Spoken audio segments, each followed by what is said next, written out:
Saludos, señores estudiantes. En el tema de lengua y literatura, vamos a ver la literatura ecuatoriana, que se ha caracterizado por la formación de grupos de escritores que se pronuncian ante los acontecimientos sociopolíticos de la época. Las características grupales que llevó a la unión de estos escritores, poetas ecuatorianos de la generación de los 30. En cuanto al contexto social, la penetración de la corriente socialista en el Ecuador influyó notablemente en los sectores populares y la sociedad en general.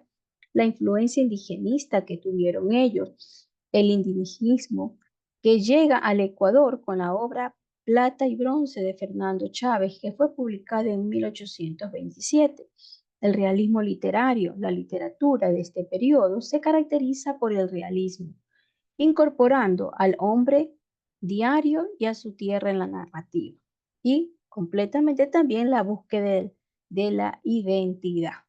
Esto conlleva que la generación de los 30 de la novela, una literatura ecuatoriana que se ha caracterizado por la formación de grupos de escritores que se pronunciaron por los acontecimientos que hubo en esa época. Esto corresponde a la penetración de la corriente socialista que hubo en nuestro país.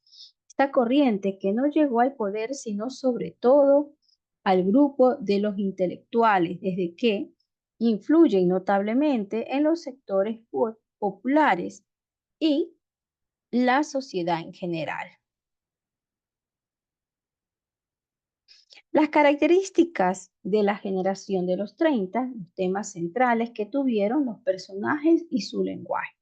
En cuanto a estos temas centrales, la literatura de los 30 buscaba denunciar y protestar, y reclamar por la explotación que estaban teniendo nuestro pueblo indígena, la injusticia que estaban realizando los políticos en cuanto al tema central del Ecuador.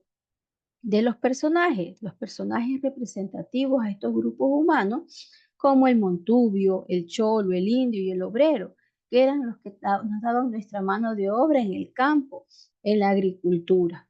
Y en el lenguaje, los escritores del 30 se rebelaron contra lo que es el lenguaje heredado de la tradición y literatura ecuatoriana o española.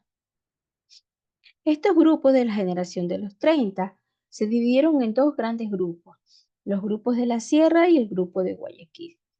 En cuanto al grupo de la Sierra, los componían los quiteños Jorge Casa, Fernando Chávez, Humberto Salvador, Enrique Terán, Jorge Fernández y escritores de Cuenca y Loja. En cambio, en los grupos de Guayaquil integraba José Joaquín Gallegos Lara, José de la Cuadra, Enrique G. Gilbert, Demetrio Aguilera Malta y Alfredo Pareja Díez Canseco. Jorge y Casa. Su infancia de Jorge y Casa transcurrió en el latifundio de su tío. El tío es el que le ayudó y donde él estaba en contacto con la realidad social ecuatoriana. La carrera literaria que él tuvo, hizo varios cursos de declamación y se convirtió en un actor, lo que le dio la oportunidad de recorrer su país y descubrir la situación infrahumana que tenían los indígenas en esa época. Debido a esto, tuvo varios reconocimientos, uno de ellos en 1935. Ganó el Premio Nacional de la Literatura con la novela En las calles. Dentro de las obras destacadas, tuvo Guasipungo en 1934, El Cholo, las obras de Guasipungo, que donde los hijos del viento en 1947, Seis veces la muerte en 1953, El Chuya, Romero y Flores en 1958, Viejos cuentos en 1960 y la trilogía Arrápados de 1972. Arrapados de 1972. Fernando Chávez tuvo la carrera literaria, la trayectoria profesional, los reconocimientos y en cuanto a las obras destacadas. En 1924 fundó el periódico ocasional Germen con varias personas universitarias. Dentro de su trayectoria profesional fue director de la Escuela Espejo, cónsul del Ecuador en el Harb, cónsul general en Lisboa y director de la Biblioteca Nacional. En cuanto a sus reconocimientos, ganó el Concurso Nacional de Literatura, que promovió a la revista América. En cuanto a sus obras destacadas, La Embrujada de 1923, Plata y Bronce 1927, Escombros 1938, Crónica de mi viaje y El hombre ecuatoriano y su cultura. Enrique Gilbert. Sus obras Los que se van, que fue dada y publicada en 1930, considerado el primer texto de literatura moderna ya del Ecuador. La Isla Virgen en 1942, que fue una mezcla de criolismo y denuncia del colonialismo. El Canal Son, Los Yankees en Panamá en 1935, denuncia del colonialismo. Y Requiem para el Diablo en 1978, que fue una novela que explora la realidad social que vivía en nuestro país.